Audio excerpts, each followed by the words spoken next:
Chapter 12 opens in a day that never slows down. The phones are already ringing when the first customer walks in.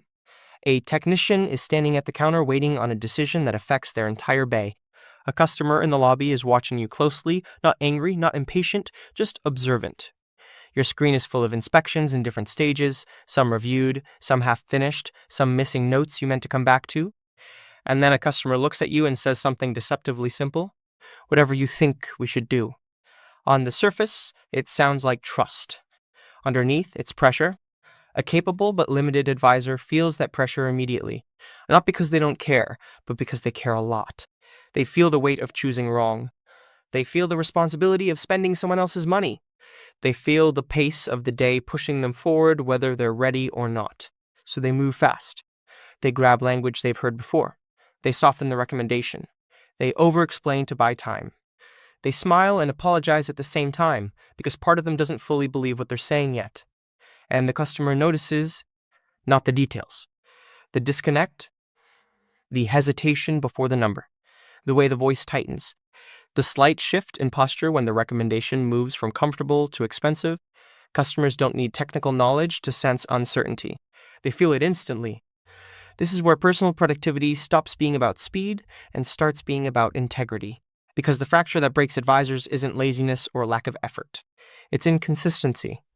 One moment confident, the next moment unsure. One customer guided cleanly, the next managed emotionally. When stress decides how you speak, your credibility becomes unpredictable, and unpredictability kills trust. Under pressure, advisors without systems start borrowing from themselves. They borrow certainty they don't have. They borrow confidence from tone instead of preparation. They borrow ethics from urgency, and every time they do, the cost shows up later, in customer doubt, technician friction, and a personal exhaustion that doesn't shut off when the shop closes. There's a quieter cost too. When you round the truth down because it's uncomfortable, you feel it. When you recommend something you don't fully understand, you feel it. When you apologize for a price because you're carrying guilt you can't explain, you feel it. Those moments don't disappear when the customer leaves. They accumulate. That accumulation is what makes advisors burn out, not long hours, but compromised moments.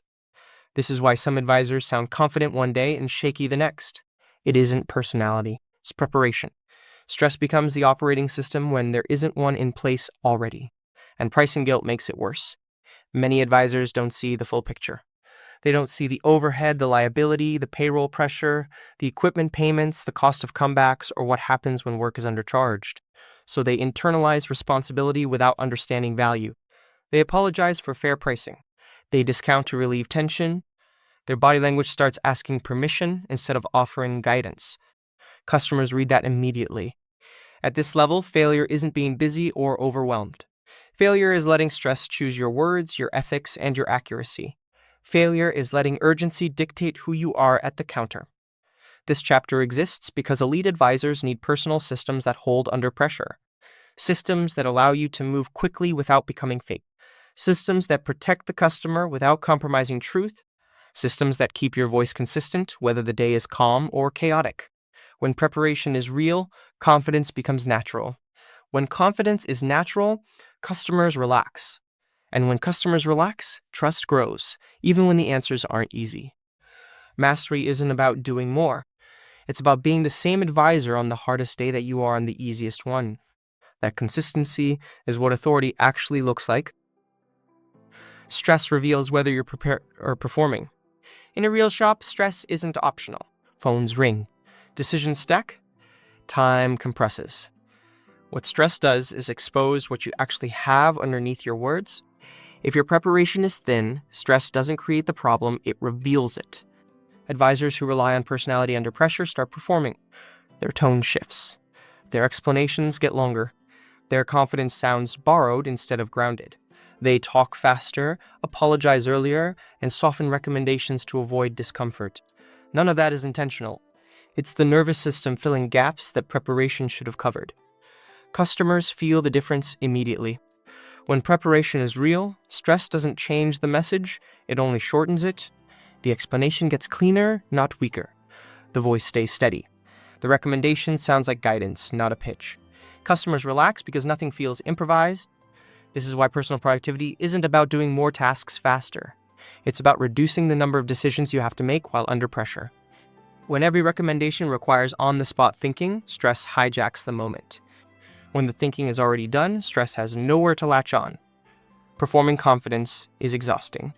It requires constant energy to maintain a tone you don't fully believe. It creates internal conflict because you're managing perception instead of truth. Over time, that conflict leaks into hesitation, discounting, overtalking, or avoidance. Prepared confidence is quieter, doesn't need theatrics. It doesn't apologize for fair pricing. It doesn't inflate certainty where it doesn't exist. It simply explains what is known, what is supported, and what the next step is. The customer doesn't need perfection. They need consistency. They need to feel that the advisor isn't guessing, isn't hiding, and isn't trying to get through the conversation. When preparation is present, authenticity follows naturally because you're not protecting yourself, you're guiding the customer.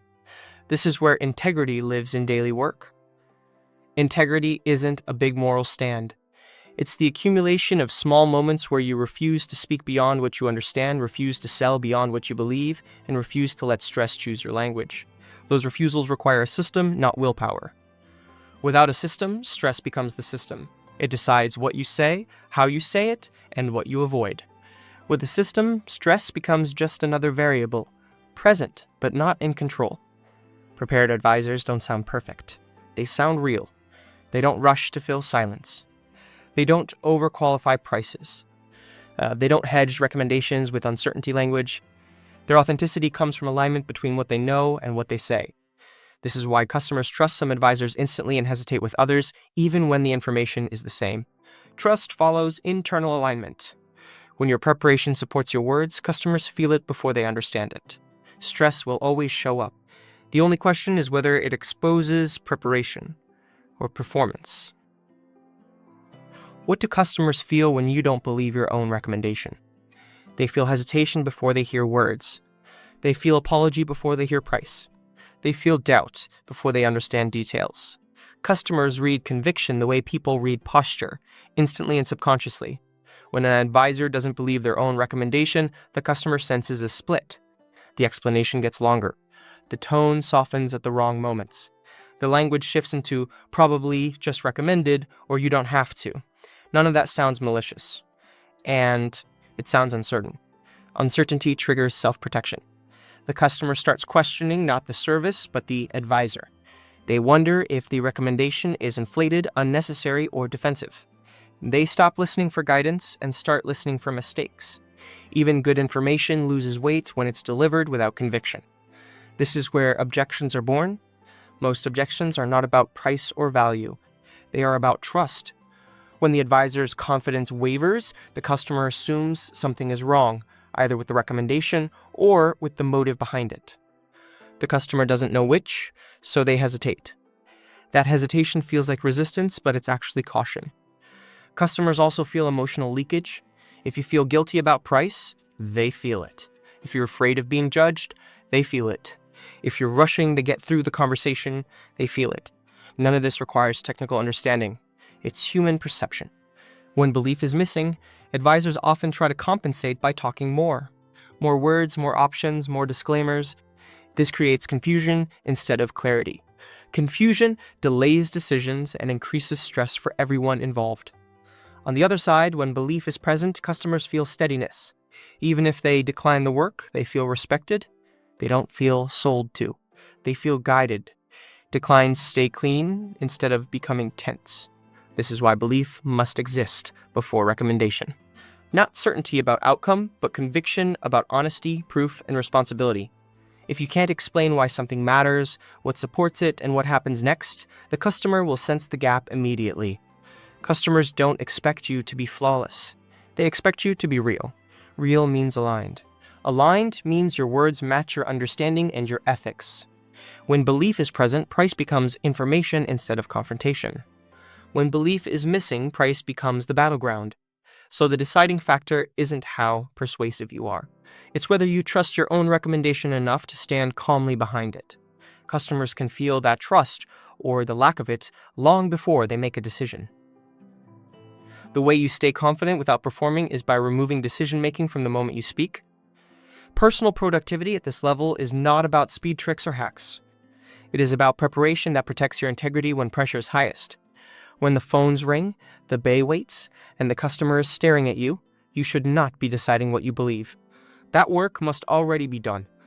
The first discipline is conviction preparation. You do not recommend services you only vaguely understand. For the services you present most often, you must be able to explain 3 things in plain language: what it is, why it matters, and what happens if it is ignored. This is not memorization, it is understanding. When that understanding is present, your tone stabilizes automatically. You stop searching for words because the truth is already clear. Next is proof discipline. Every recommendation must be anchored to something observable: photos, measurements, intervals, notes, symptoms, or documented standards. Proof removes pressure from your personality. You are no longer asking the customer to trust you. You are showing them what you see. If proof does not exist yet, the recommendation becomes monitoring, planning, or further diagnosis. Guessing is not allowed to masquerade as confidence. Then comes economic clarity. Advisors who feel pricing guilt almost always lack context. When you understand overhead, liability, warranty exposure, and the cost of comebacks, fair pricing stops feeling personal. You are not charging for yourself. You are charging to keep the operation stable enough to stand behind the work. This removes apology from your voice and replaces it with calm explanation. Before any major call or counter presentation, you run a short internal prep loop. You review the original concern. You review the inspection. You prioritize what actually matters today versus what can be planned. You choose 2 responsible paths forward. You decide what decision you are asking the customer to make next. This takes minutes, not hours. But it prevents scrambling, which is where overtalking and doubt are born. Language discipline follows naturally. You eliminate weak phrases that signal uncertainty. You stop saying probably, just recommended, or you don't have to. You replace them with clean statements of fact, proof, and choice. You do not pressure. You do not hedge. You guide. Under heavy pressure, the system compresses but does not disappear. You give shorter explanations, not fewer truths. You show the same proof. You ask for the same next step. Integrity tightens under stress instead of loosening. Finally, this system scales. Senior advisors listen for uncertainty in newer advisors and correct it before it reaches customers. They do not coach confidence as attitude. They coach preparation as responsibility. That is how the front counter stays stable even when the day is not. When you operate this way, confidence stops being something you try to project. It becomes the byproduct of preparation. Authenticity follows because you are no longer performing, you are aligned. That alignment is what customers trust. The purpose of this chapter is to make confidence consistent instead of situational. When you have a personal system that holds under pressure, you stop sounding different depending on the day. Customers experience the same advisor whether the shop is calm or chaotic. That consistency is what builds authority without force. The first goal is to protect integrity through preparation. By refusing to recommend what you do not understand, and by anchoring every recommendation to proof, you remove guesswork from your language. Stress no longer decides what you say. Your system does. The second goal is to protect customer trust without performing confidence. When your understanding is solid and your proof is clear, you stop apologizing for fair pricing and stop over-explaining to cover doubt. Customers feel guided instead of managed, even when the answer is difficult. The third goal is to protect energy and ethics at the same time.